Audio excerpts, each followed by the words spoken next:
ওবায়দুল কাদের সাহেবকে গ্রেফতার করা হয়েছে, তাকে নাকি যশোর ক্যান্টনমেন্টে রাখা হয়েছে। তো আমরা একটা ছবিও দেখলাম যে অনলাইনে যেটা ঘুরে বেড়াচ্ছে, পুলিশ তাকে কর্ডন করে সিঁড়ি থেকে নামিয়ে নিয়ে যাচ্ছে। আনিসুল হক সাহেব থেকে শুরু করে আওয়ামী লীগের প্রত্যেক নেতার বিচারটা ন্যায্যতার ভিত্তিতে হইতে হবে, প্রপোর্শনেট হইতে হবে। এই জন্য আমরা বারবার এই দাবিটা করছি, বিচার, প্রতিশোধ না। অতএব গণ অভ্যুত্থান যদি আমাদেরকে পরিবর্তন না করে, তাহলে মাথায় রাখতে হবে আমরা কিন্তু আবার একটা আওয়ামী ফ্যাসিবাদের মধ্যে পড়ে যাব। দুই রাঘব বোয়ালকে নদীর কিনারা থেকে ডুবে যাওয়ার ঠিক আগ মুহূর্তে আমাদের কোস্টগার্ড উদ্ধার করেছে লাইফ জ্যাকেট এবং লুঙ্গি পরা অবস্থায়। তো ওনাদেরকে আজকে দেখলাম যে আদালতে নেওয়া হয়েছে, আদালতে প্রডিউস করা হয়েছে এবং 10 দিনের রিমান্ড।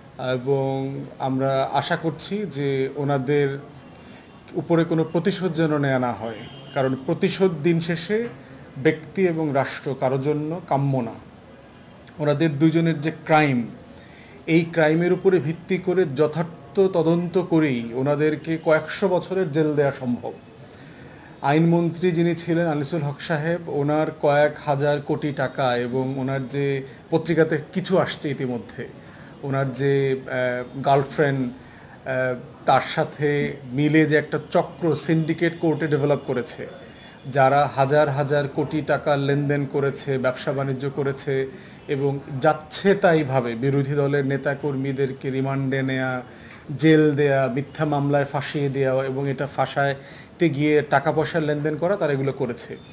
সো ন্যায্য ভিত্তিতে আনিসুল হকের চেম্বারের যারা জুনিয়র আছে, এরকম 5-7টা জুনিয়র যারা এটার এই ডিলের সাথে জড়িত, তাদেরকেও গ্রেফতার করতে হবে। ইমিডিয়েটলি গ্রেফতার করে তার একটা ন্যায্য তদন্তের ভিত্তিতে তার বিরুদ্ধে মামলা রুজু করতে হবে। কোনো প্রতিশোধ পরায়ণ মামলা করার মাধ্যমে আমরা যেটা দেখেছি সেটা হচ্ছে, ন্যায্য বিচার না হলে ওনাদের প্রতি আগামী 6 মাস 1 বছর পরে মানুষের কিন্তু আবার সিম্প্যাথি তৈরি হবে। 1 বছর 2 বছর পরে সিম্প্যাথি তৈরি হবে যে একটা ভুয়া মামলায় ওনাদেরকে চার্জশিট দেওয়া হয়েছে, গ্রেফতার করা হয়েছে। তাই যারা এই প্রসেসটা ফলো করছেন তাদের প্রতি আমাদের অনুরোধ, দেশবাসীর পক্ষ থেকে গণ অভ্যুত্থান পরবর্তী যে ন্যায্যতার প্রশ্ন, যে বৈষম্যহীনতার প্রশ্ন আমরা বারবার বলছি, সেটা ওনাদের ক্ষেত্রেও মানতে হবে। সালমান এফ রহমান সাহেব বাংলাদেশের খুব বড় ব্যবসায়ী। একটা জিনিস মাথায় রাখতে হবে যে উনি আওয়ামী আমলের যত বাটপারি করেছেন, এর বাইরে ওনার এই দেশের অর্থনীতিতে কিন্তু ওনার অবদান আছে।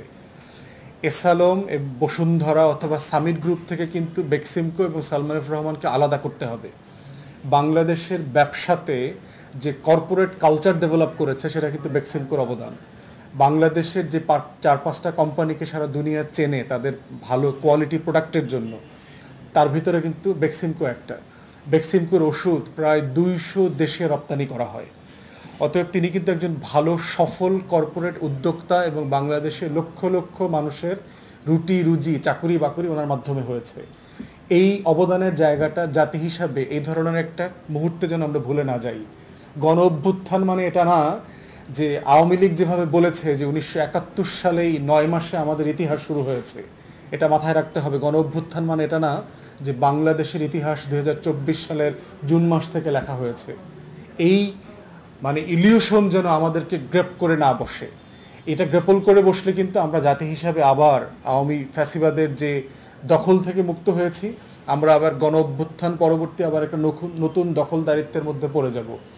তাই সালমান এফ রহমান সাহেবের যে অবদান বাংলাদেশের অর্থনীতিতে, সেটা এসালম, বসুন্ধরা, সামিট গ্রুপ থেকে আলাদা করতে হবে।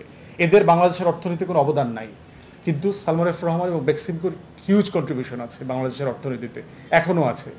বেক্সিমকো আমেরিকা পর্যন্ত দেখেন, যার এত মানে কোয়ালিটি মেনটেন করা একটা দেশ, সেও কিন্তু বেক্সিমকোর ওষুধ নেয় ওখানে। তার ওখানকার যে রেগুলেটরি আছে, কোম্পানি আছে, বডি আছে, তারা কিন্তু বেক্সিমকোর ওষুধকে তারা কোয়ালিফাই করেছে যেটা খুব মানসম্পন্ন ওষুধ। তো সেইটা অবদানটা মাথায় রাখতে হবে। দ্বিতীয়ত হচ্ছে সালমান এফ রহমান সাহেব যে অন্যায়গুলো করেছেন, সেটা ন্যায্যতার ভিত্তিতে যেন বিচার হয়। শেয়ার মার্কেট কেলেঙ্কারি থেকে শুরু করে বাংলাদেশের বিভিন্ন জায়গায় যে ব্যাংক থেকে ভুয়া ঋণ নেওয়া, জনতা ব্যাংকে দেখলাম গত কয়েক মাস আগে, গত বছর 22,000 কোটি টাকা উনি নিয়ে নিয়েছেন। তো যেটা কিভাবে রিস্কেজুলিং করা যায় সেটা করতে হবে সবারই। আনিসুল হক সাহেব থেকে শুরু করে আওয়ামী লীগের প্রত্যেক নেতার বিচারটা ন্যায্যতার ভিত্তিতে হইতে হবে, প্রপোর্শনেট হইতে হবে। এই জন্য আমরা বারবার এই দাবিটা করছি, বিচার, প্রতিশোধ না। অতএব গণ অভ্যুত্থান যদি আমাদেরকে পরিবর্তন না করে, তাহলে মাথায় রাখতে হবে আমরা কিন্তু আবার একটা আওয়ামী ফ্যাসিবাদের মধ্যে পড়ে যাব। অতএব এই নীতির জায়গাটা মাথায় রেখেই যেন আমরা সবার বিচারের দাবিটা তুলি। আমরা ইতিমধ্যে অনির্ভরযোগ্য তথ্যে জেনেছি যে ওবায়দুল কাদের সাহেব গ্রেফতার করা হয়েছে, তাকে নাকি যশোর ক্যান্টনমেন্টে রাখা হয়েছে। তো আমরা একটা ছবিও দেখলাম যে অনলাইনে যেটা ঘুরে বেড়াচ্ছে, পুলিশ তাকে কর্ডন করে সিঁড়ি থেকে নামিয়ে নিয়ে যাচ্ছে। যেটাই হোক একই রকম যে তার অপরাধটা কি। একটা জিনিস মাথায় রাখতে হবে যে পলিটিক্যাল ক্রাইম একটা জিনিস, অর্থনৈতিক ক্রাইম আর একটা জিনিস, ফ্যাসিবাদের দোসর হওয়া একটা জিনিস। আওয়ামী লীগ করে বলে একটা মানুষকে আমরা অপছন্দ করতে পারি, কাউকে অপছন্দ করা ইটসেলফ মানে এটা না যে সে অপরাধী। বাংলাদেশে লক্ষ লক্ষ কোটি কোটি মানুষ আওয়ামী লীগ করে, সবাই কিন্তু অপরাধী না। অতএব আওয়ামী লীগ করা, অপরাধ করা এবং বিচারের আওতায় আনা, এই জায়গাগুলোতে যেন আমাদের একটা সীমারেখা থাকে। এই সীমারেখা থেকে যেন আমরা বেরিয়ে না যাই, তাহলে আগের রেজিম থেকে আমাদের অন্তর্বর্তীকালীন সরকারের কোনো পার্থক্য তৈরি হবে না এবং নাগরিক হিসাবে যেমন সমাজের স্বপ্নটা আমরা দেখি, সেই স্বপ্নটা আবার ভেঙে যাবে। আর একইভাবে আমরা বলছি যে আরও যারা গ্রেফতার হয়েছে সকলের ব্যাপারে এই একই নীতিমালার উপরে ভিত্তি করে বিচার হইতে হবে এবং জনগণকেও বলতে হবে যার যেখান থেকে তথ্য দিয়ে সাহায্য করবার, বিচারিক প্রক্রিয়া করবার সুযোগ আছে সেটা করা দরকার। বিচারের ক্ষেত্রে একটা জিনিস মাথায় রাখা দরকার যে প্রসিকিউশন সার্ভিস আমাদের যেটা আছে, আপনার পিপি, এপিপি, এগুলো কিন্তু পুরো আওয়ামী আমলে যারা অ্যাপয়েন্টেড বিভিন্ন বিচারালয়ে আছেন তারাই আছেন, তাদেরকে পরিবর্তন করা হয়নি। অতএব আওয়ামী রেজিমের পিপি, এপিপি দিয়ে এই বিচারগুলো ন্যায্যতার ভিত্তিতে করা যাবে কিনা সেটা মাথায় রাখতে হবে। যদি ভালো তদন্ত না হয়, যদি স্ট্রংলি মামলা প্রিপেয়ার করা না হয়, তাহলে এই মামলাগুলো কিন্তু বিচারে টিকবে না এবং কয়দিন পরে আন্তর্জাতিক মানবাধিকার সংস্থা থেকে শুরু করে সবাই কিন্তু বলবে যে আমরা মামলার নামে অন্তর্বর্তীকালীন সরকার আগের রেজিমের লোকদেরকে হেনস্থা করছে। অতএব যে যে অপরাধগুলো গত 16 বছরে 17 বছরে আমরা প্রতিবাদ করেছি, আমরা চাই না এই সরকার ঠিক একই অভিযোগের মধ্যে পড়ুক। তারা প্রফেশনালি কাজ করবে, প্রসিকিউশন সার্ভিস মানে রিভাইজ করা দরকার, কম্পিটেন্ট লোকদেরকে দিয়ে প্রসিকিউশন সার্ভিস করা দরকার, ভালো ইনভেস্টিগেশন টিম করা দরকার, এগুলোর পিছনে টাকা খরচ করা দরকার রাষ্ট্রের পক্ষ থেকে, যেন কোয়ালিটি কাজ হয়, কোনো অন্যায্য কিছু না হয়। দ্বিতীয়ত হচ্ছে যে তদন্তে নেওয়া, যাদেরকে গ্রেফতার করা হচ্ছে, যাদেরকে এখন রিমান্ডে নিয়ে জিজ্ঞাসাবাদ করা হবে, কাউকে যেন গায়ে হাত তোলা না হয়, কারো উপর যেন নির্যাতন করা না হয়। ডিবি অফিসে গত 17 বছর যে অন্যায্য নির্যাতন, নির্মম নির্যাতন করা হয়েছে বিরোধী দলের নেতাকর্মীদের উপরে, আমরা চাই না বাংলাদেশের কোনো নাগরিককে আর গায়ে হাত তোলা হোক। হাত পায়ের নখ উঠায় দেয়া, ইলেকট্রিক শক দেয়া, পা দিয়ে মানে দড়ি দিয়ে পা উপরে বেঁধে তারপরে সারা রাত ধরে পিটানো, এই যে কাজগুলো, হাড় ভেঙে দেওয়া, গুলি করা, কোনো গ্রেফতারকৃত ব্যক্তির উপরে যেন নির্যাতন না চালানো হয়।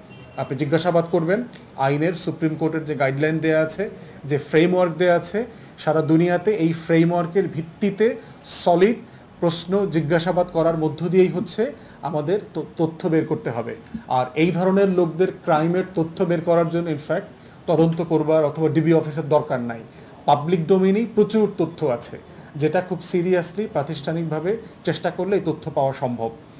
থার্ড হচ্ছে অন্যায্য রিমান্ডে নিয়ে নিয়ে যে হেনস্থা করা, তারপরে হচ্ছে করা, আপনার মিডিয়ার সামনে নিয়ে হেনস্থা করা, এগুলো করে বিচার আচার হয় না, এগুলো আন্তর্জাতিক মানের সাথে যায় না